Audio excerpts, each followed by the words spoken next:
Piers Morgan hits back at Prince Harry verdict. Wouldn't know truth if it slapped him in his California tanned face. The journalist edited the Daily Mirror between 1995 and 2004.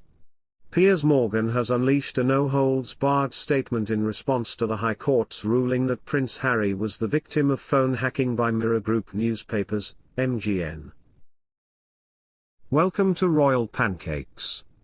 Please don't forget to subscribe and click the notifications bell, so you don't miss any updates about the British royal family.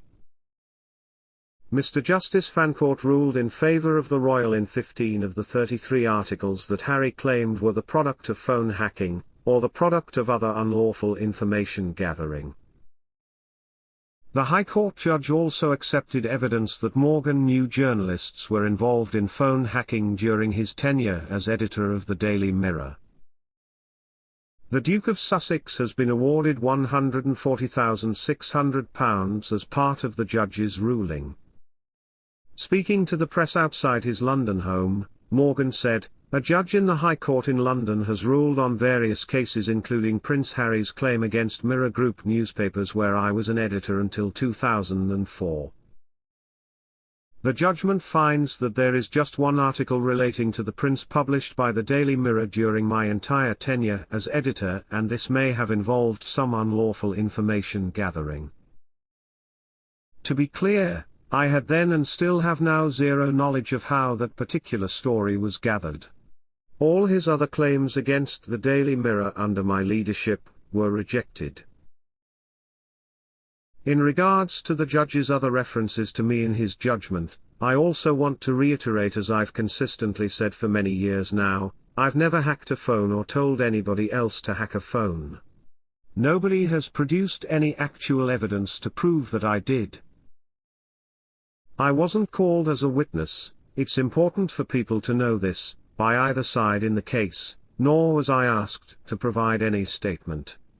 I would have very happily agreed to do both or either of those things had I been asked. Morgan went on to say he hadn't communicated with the Mirror Group's lawyers during the process. The former Good Morning Britain star went on to claim he wasn't able to respond to any of the false allegations that were spewed in court by old foes, with an axe to grind.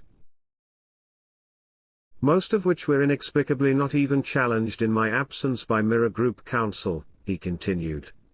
But I note the judge appears to have believed the evidence of Omid Scobie, who lied about me in his new book, and he lied about me in court, and the whole world now knows him to be a deluded fantasist. And he believed the evidence of Alistair Campbell, another proved liar who spun this country into an illegal war. Wrapping up his statement, Morgan turned his attention to the Prince. "Finally, I want to say this," he said.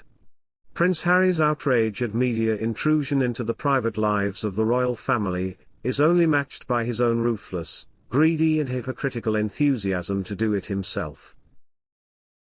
He talked today about the appalling behavior of the press, but this is a guy who's repeatedly trashed his family in public for hundreds of millions of dollars, even as two of its most senior and respected members were dying, his grandparents. It's hard to imagine, frankly, more appalling behavior than that. As for him saying this is a good day for truth, the Duke has been repeatedly exposed in recent years as someone who wouldn't know the truth if it slapped him around his California tanned face. He demands accountability for the press but refuses to accept any for himself for smearing the royal family, his own family, as a bunch of callous racists without producing a shred of proof to support those disgraceful claims. He also says he's on a mission to reform the media when it's become clear his real mission, along with his wife, is to destroy the British monarchy.